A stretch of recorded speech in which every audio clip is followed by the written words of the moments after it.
You went to the store for one thing. You left with $200 of stuff you didn't need. And the worst part? You knew it was happening.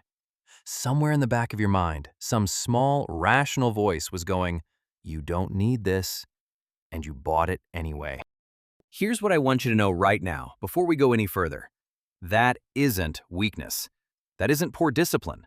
That is neuroscience. And the people selling you things understand your brain far better than most of us realize. Retailers spend close to $2 billion a year on behavioral research, hiring PhDs whose entire job is to find the gaps in your rational thinking and build environments that slip through them. Every layout, every smell, every price tag, engineered. Today I'm going to show you the 5 most powerful tricks they use, the science behind each one, and exactly how to shut them down. Let's decode it. Nearly $3,500 a year. Gone. Not on things you planned, on things you had no intention of buying when you pulled into the parking lot. And this isn't an accident of human nature, it's a system they built. Once you can name that system, it starts to lose its power. So, here are the 5 tactics, and I promise you will never walk into a store the same way again. Tactic 1. The decoy effect. Your brain hates doing hard maths. Not in a lazy way, in a deeply biological way. Comparing 2 options costs real mental energy. Weigh value, calculate trade-offs, hold information in working memory. And your brain is always looking for a shortcut. So retailers give it 1, they add a 3rd option, a deliberately ugly, overpriced choice, specifically designed to make the one they want you to pick look like an obvious steal. Psychologists call this asymmetric dominance. Most people call it getting played. Amazon does this constantly. A $15 Kindle, a $25 paperback, and a $25 paperback plus digital bundle at the same price. Suddenly, the plain paperback looks pointless. Your brain jumps to the bundle, feeling clever. But nobody built that bundle to be a great deal. They built it to make the other option look terrible. Spot it like this. Look for any middle option that seems to exist for no logical reason. If one tier feels intentionally worse than the premium at almost the same price, that's your decoy. The fix. Ignore the middle option entirely. Ask, if only the cheapest and the premium existed, would I still want the premium?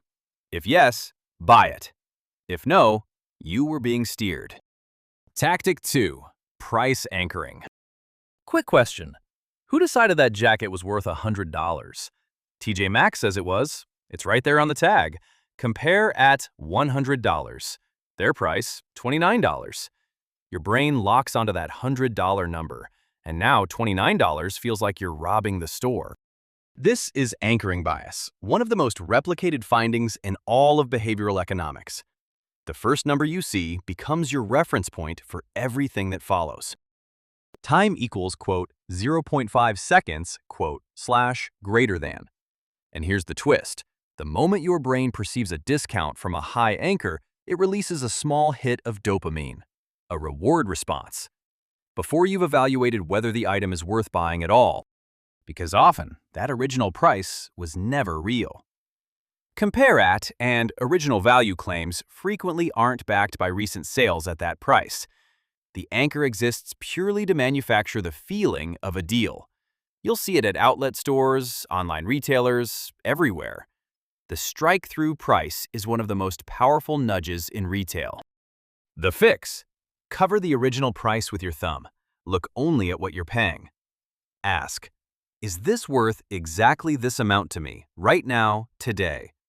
Not compared to anything, just on its own.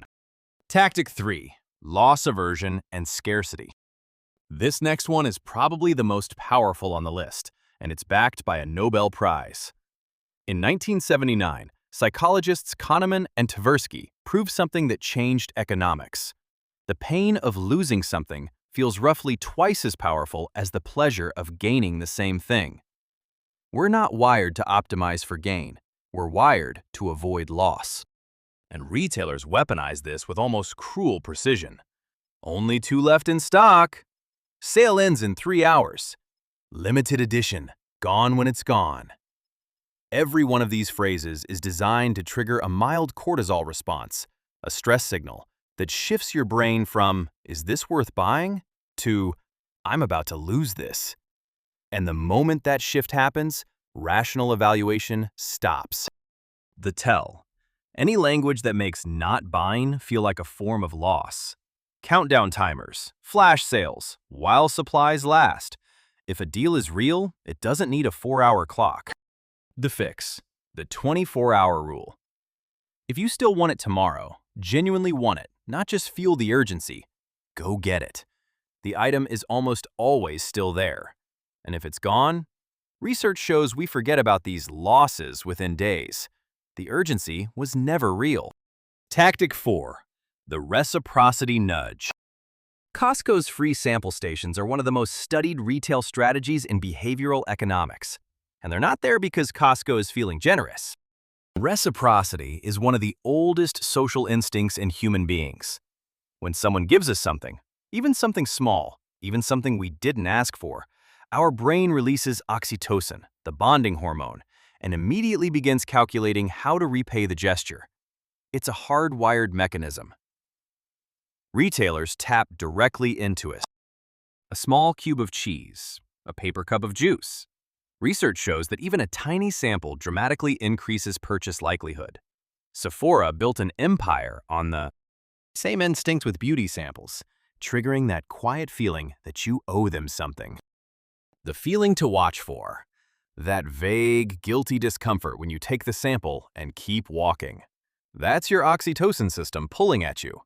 And it's worth knowing, that feeling is manufactured. The fix. Remind yourself, this was a planned marketing expense, not a personal gift, not a favor. I don't owe them anything. Say it, mean it, walk on. Tactic 5. The endowment effect. Apple didn't accidentally design stores where every device is unlocked, switched on, and physically angled toward you so you have to pick it up to use it. That is a deliberate, research-backed psychological decision.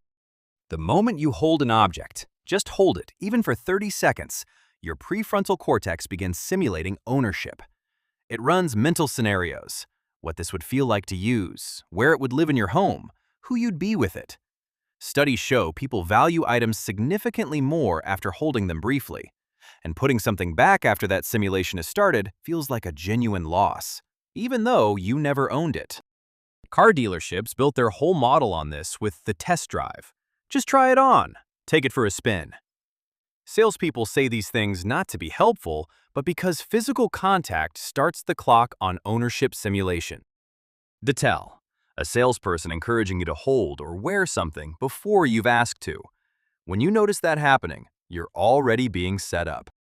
The fix. Hands in pockets. Browse without touching. The bond forms through physical contact. If your hands never engage, the simulation never starts, and putting it back feels completely neutral. So now you have the picture. 5 tactics. 5 moments in every shopping trip where someone is quietly trying to redirect your decision-making. And just being able to name what's happening is most of the battle. 3 rules to carry with you. Rule 1. The 24-hour rule. If it wasn't on your list before you walked in, you don't buy it today. Wait 24 hours. Most impulse urges dissolve within hours. The ones that don't are probably real. Rule 2. The per-use calculation. Instead of the price, ask, how many times will I actually use this? A $120 jacket worn twice a week for 5 years costs under $1 per use. A $40 deal gadget used once costs $40 per use. This one reframe destroys sale price anchoring almost instantly. Rule 3. The awareness advantage. This is the most powerful rule, and you already have it. Research shows that simply being aware of a psychological tactic significantly reduces its effectiveness. You don't need to memorize 5 names. You just need to walk in and think, someone spent a lot of money engineering this place to influence me. That thought alone shifts you from automatic to intentional, and that shift is worth thousands of dollars a year. Here's the truth I want to leave you with. You were never the problem. You've been playing a rigged game, and now you know exactly how it works. Next time you walk into a store, you're going to see the decoys. You're going to see the countdown timer and feel nothing, because you'll know. Awareness is your superpower, and you just unlocked it. Which one of these 5 has got you the most? Drop it in the comments. I guarantee you won't be alone. If you want more of this kind of content, the psychology behind everyday money decisions, hit subscribe and the bell. We crack the code together. See you in the next one.